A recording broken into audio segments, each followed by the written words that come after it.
Friends, ప్రపంచంలోనే top 10 ధనవంతుల విద్యా అర్హతలు ఇవే. Number 1 Elon Musk bachelor of arts and science university of పెన్సిల్వేనియాలో విద్యను అభ్యసించాడు. 24 ఏళ్ల వయసులో పిహెచ్డిలో చేరి 2 రోజుల తర్వాత తప్పుకున్నాడు. మస్క్ యొక్క ఆస్తి విలువ $199 billion. Number 2 Jeff Bezos Princeton యూనివర్సిటీలో electric engineering and computer science చదివాడు. ఈయన యొక్క ఆస్తి విలువ $184 బిలియన్.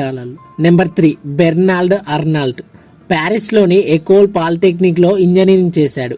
ఈయన యొక్క ఆస్తి విలువ $183 billion. Number 4 Bill Gates under graduation అసలు పూర్తి చేయలేదు. మైక్రోసాఫ్ట్ ప్రారంభించడానికి 3 సెమిస్టర్ల తర్వాత హార్వర్డ్ యూనివర్సిటీ నుండి తప్పుకున్నాడు. ఈయన యొక్క ఆస్తి విలువ $144 బిలియన్. నెంబర్ 5 మార్క్ జూకర్బర్గ్ కూడా హార్వర్డ్ యూనివర్సిటీలో చదువు మానేశాడు. ఈయన యొక్క ఆస్తి విలువ $142 బిలియన్. నెంబర్ 6 స్టీవ్ బాల్మెర్ 1970లో హార్వర్డ్ విశ్వవిద్యాలయం నుండి గణితం ఆర్థిక శాస్త్రంలో బ్యాచిలర్ డిగ్రీ సాధించాడు. తర్వాత స్టాన్ఫోర్డ్ యూనివర్సిటీ నుండి బిజినెస్ స్కూల్లో చేరాడు. కానీ ఏడాది కంటే ఎక్కువ ఉండలేక మానేశాడు. ఈయన యొక్క ఆస్తి విలువ $140 బిలియన్.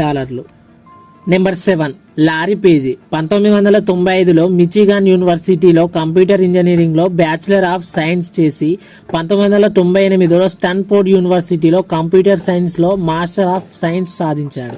ఈయన యొక్క ఆస్తి విలువ $137 billion. Number 8 Sergey Brin Stanford యూనివర్సిటీలో bachelor of arts and science పూర్తి చేశారు. ఈయన యొక్క ఆస్తి విలువ $129 బిలియన్. నెంబర్ 9 వారెన్ బఫెట్ 1949లో నెబ్రాస్కా యూనివర్సిటీ నుండి పట్టా పొందారు. బెంజమిన్ గ్రాహం ఆధ్వర్యంలో కొలంబియా బిజినెస్ స్కూల్లో ఆర్థిక శాస్త్రాన్ని అభ్యసించారు. ఈయన యొక్క ఆస్తుల విలువ $128 billion. Number 10 Larry Ellison university of Illinois Urbana ఛాంపియన్లో డ్రాప్అవుట్ స్టూడెంట్ ఇతను. ఈయన యొక్క ఆస్తుల విలువ $128 బిలియన్. లైక్ చేయండి, షేర్ చేయండి. ఇలాంటి వీడియోస్ మిస్ కాకుండా ఉండడానికి మన ఛానల్ని సబ్స్క్రైబ్ చేసుకోండి. Thanks for watching.